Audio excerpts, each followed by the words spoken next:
let's quickly cut across to Yashwant Deshmukh, founder, director of Sea Voters, consulting editor, Rajdeep Sardesai in the studio with me. For one, Rajdeep, if we focus on Jammu and Kashmir first, what would you be looking at tomorrow morning?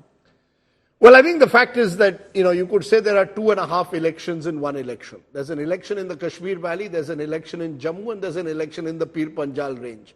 And if you look at that election, therefore, and the halfway mark, while there are 90 seats, is not 45 really, but 48, because there are 5 seats which the Lieutenant Governor will decide. So I think, as our correspondents have suggested, the key is to what extent can the NC Congress dominate the Kashmir Valley, and to what extent can the BJP dominate the 27 relatively strong Hindu seats of Jammu. There are about 16 seats which are mixed, and I think sometimes we tend to forget that. There is a large part of Jammu which has a mixed population, which has a Pahadi population, there are reserve seats. So I'll be looking at who becomes party number one. I think it's important for bragging rights to be the single largest party, and from there we can look at the other permutations and combinations. One last thing, since I've been trolled for calling Engineer Rashid my friend, let me say Engineer Rashid, who I know very well in terms of his politics. I have never wined or dined with him or even broken bread with him, but I certainly have used his knowledge at various times of the Kashmir Valley. How many seats do parties like the AIP get? Yashwant's poll said 8 to 11 for independents. It'll be interesting to see the breakdown of independents and, of course, how much the PDP gets. Because PDP, if they are 9, they become kingmakers.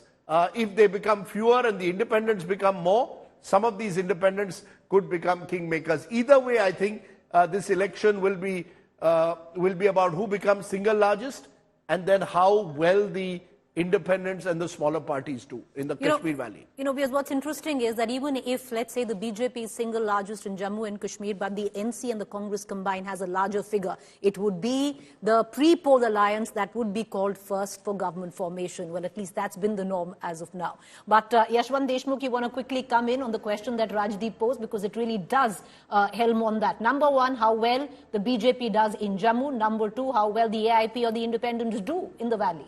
Absolutely. I mean, these are the two critical questions. In fact, how well the BJP does in Jammu, that is relatively insignificant question. Question is, how well can Congress do in Jammu? Because that will decide a lot. Like, I cannot help but remember Mr. Mufti's statement when he said why he did not go with the Congress, because Congress did not have a single Hindu MLA to start with.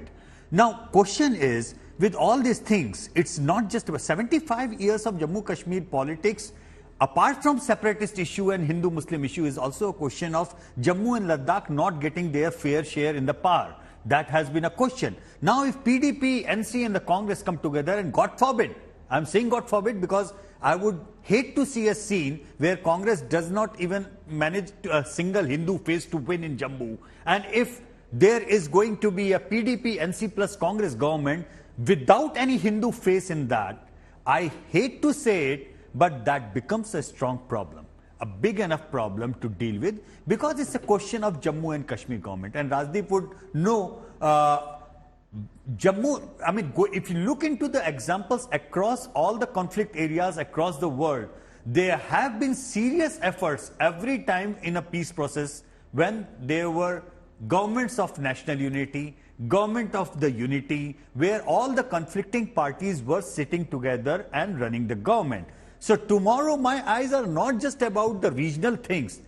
I hate to say it, but yes, it is important to see if Congress manages to get Hindu MLAs elected from Jammu, and if Jammu and the Hindus of Jammu will get enough participation, enough representation in the new government, if PDP, NC and Congress are able to form the government.